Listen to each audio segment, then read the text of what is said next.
Sebuah pepatah bijak mengatakan bahwa kebahagiaan dapat ditemukan bahkan di saat-saat tergelap jika seseorang ingat untuk menyalakan lampu.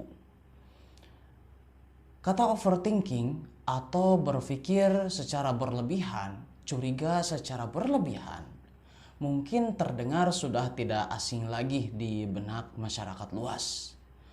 Dan untuk mengakali hal ini, maka populerlah sebuah paham pemikiran yang disebut dengan stoikisme, yaitu sebuah filsafat yang menganut paham tentang mengejar kebahagiaan dan menerima kenyataan bahwa banyak hal-hal di luar sana yang membuat kita kecewa. Tetapi dengan menganut stoikisme ini, orang-orang yang stoik atau menganut stoikisme tidak menggantungkan kebahagiaan pada hal-hal yang berada di luar kendalinya, sehingga bisa menerima kenyataan dengan lebih terbuka.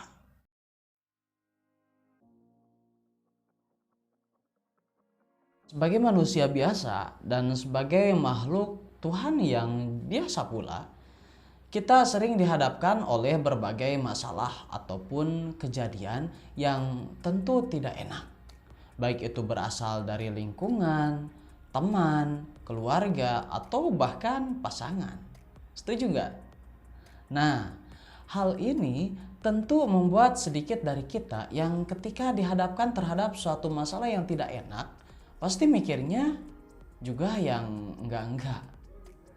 Contoh nih, ketika kita menyapa seorang teman atau bahkan mungkin gebetan di sisi jalan, terus ada temannya di sana, kita mungkin mikir begini, jir, gimana kalau nanti dia malu nyapa saya?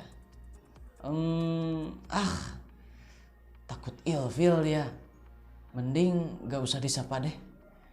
Atau mungkin sebagian dari kita berpikir, mana ada temennya lagi, gimana kalau malah diomonginnya enggak-enggak.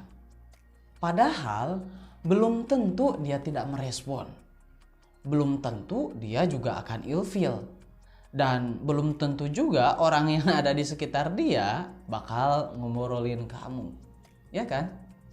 Nah, peristiwa seperti ini disebut dengan peristiwa overthinking.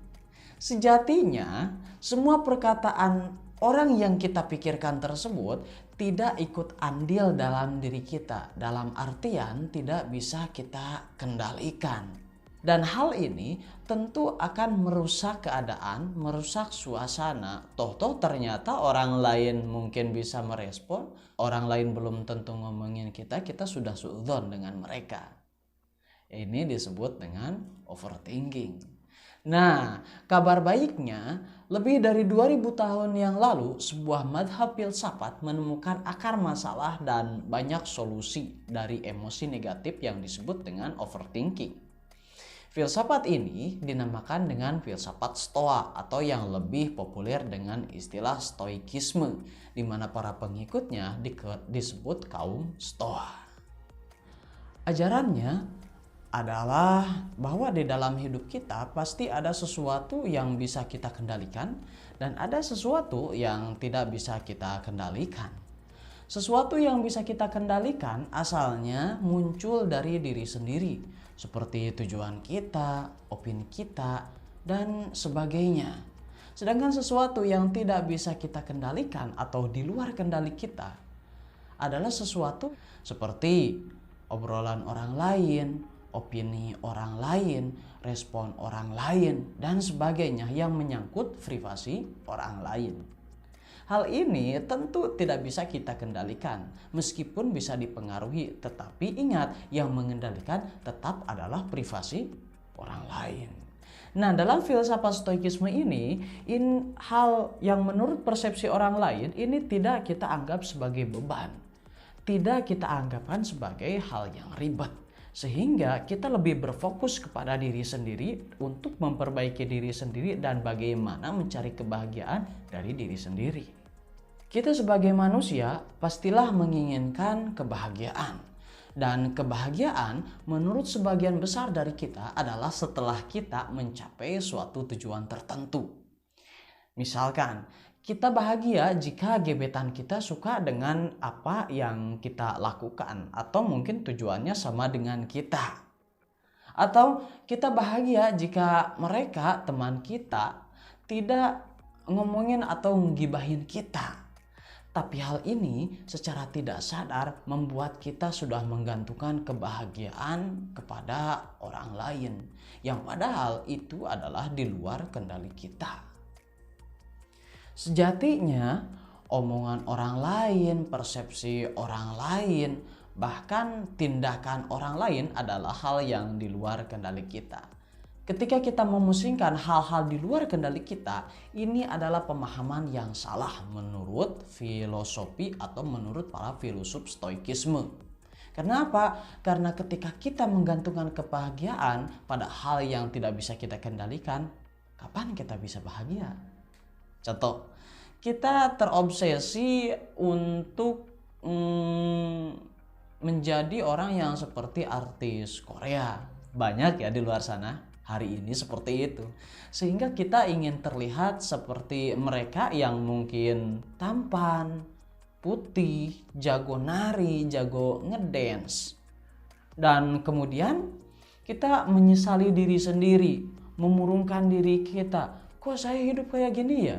Hitam, nggak tampan, nggak putih, nggak jago ngedance. Bahkan akhirnya sampai beberapa orang yang ada yang berusaha untuk merubah dirinya secara utuh sehingga bisa disebut sebagai orang Korea. Sadarilah bahwa ini tidak akan mendatangkan suatu kebahagiaan. Maka ada suatu pepatah mengatakan, jadilah diri sendiri. Nah, seperti inilah satu gambaran kesimpulannya. Dalam stoikisme ini, stoikisme mengajarkan bahwa kebahagiaan sejati hanya bisa didapatkan dari things we can control, artinya pemikiran yang bisa kita kendalikan. Dalam artian, kita akan mendapatkan kebahagiaan sejati dari dalam diri kita, bukan dari luar diri kita. Lalu ada pertanyaan seperti ini, bagaimana kita bisa bahagia sedangkan pencapaian itu datangnya dari luar atau tidak sepenuhnya berada di tangan kita? Betul nggak? Nah, sebuah pepatah mengatakan, siapapun yang menginginkan atau menghindari hal-hal yang di luar kendalinya tidak pernah akan benar-benar merdeka dan bisa setia pada dirinya sendiri, tetapi akan terus terombang-ambing dan terseret-seret oleh hal-hal yang lain. Nah, kita bisa terobsesi menghindari hal-hal buruk dalam hidup seperti kemiskinan, kesusahan, dan sebagainya. Memang, jika kita pikirkan sejenak, apakah menghindari kesusahan hidup juga di luar kendali kita? Bukankah kita bisa berusaha untuk bekerja keras, belajar, memanfaatkan waktu, dan meluangkan waktu secara efektif dengan benar untuk menghindari kesusahan hidup? Yang dimana kesusahan hidup ini adalah sesuatu yang ada di luar kendali kita.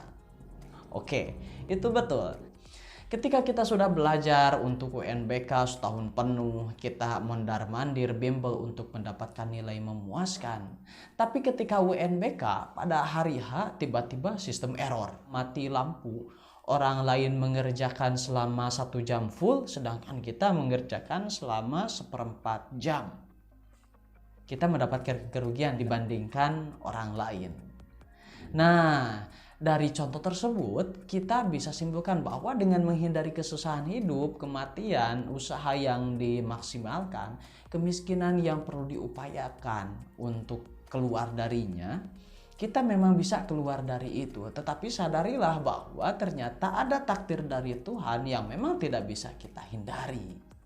Nah, stoikisme ini mengajarkan kepada kita untuk menerima keadaan, tetapi setelah itu kita keluar dari masalahnya dengan memikirkan solusi-solusi yang lain. Dan kita tidak terpuruk dengan keadaan yang ada. Karena kenapa? Karena orang-orang stoik mengajarkan atau mengupayakan agar dirinya bisa keluar dari keadaan keterpurukan yang ada dan mencari solusi untuk keluar dari masalah yang ada. Pernah nggak punya teman yang kena masalah, terus dia mengurung dirinya, menahan dirinya untuk tidak bergaul dengan teman-temannya atau bahkan sampai bunuh diri? Nah, filsafat stoikisme ini mengajarkan untuk tidak melakukan hal-hal yang seperti itu. Kalau dalam Islam bahasanya adalah tawakal. Kita mengusahakan semaksimal mungkin, tetapi jika ada sesuatu yang tidak kita harapkan, maka kita menyerahkannya kepada Allah. Nah, tetapi takdir yang kita percaya, hasil akhir yang kita percaya tidak menghalangi usaha maksimal dari diri kita sendiri untuk terus berusaha mendapatkan yang terbaik. Inilah yang diajarkan dalam stoikisme. Maka dari itu, stoikisme mengajarkan kepada kita agar hidup tidak terus terburuk walaupun ada dalam keadaan terburuk. Oke, itu saja pembahasan kita kali ini. Semoga bermanfaat. Aku Abdul Muiz and see you.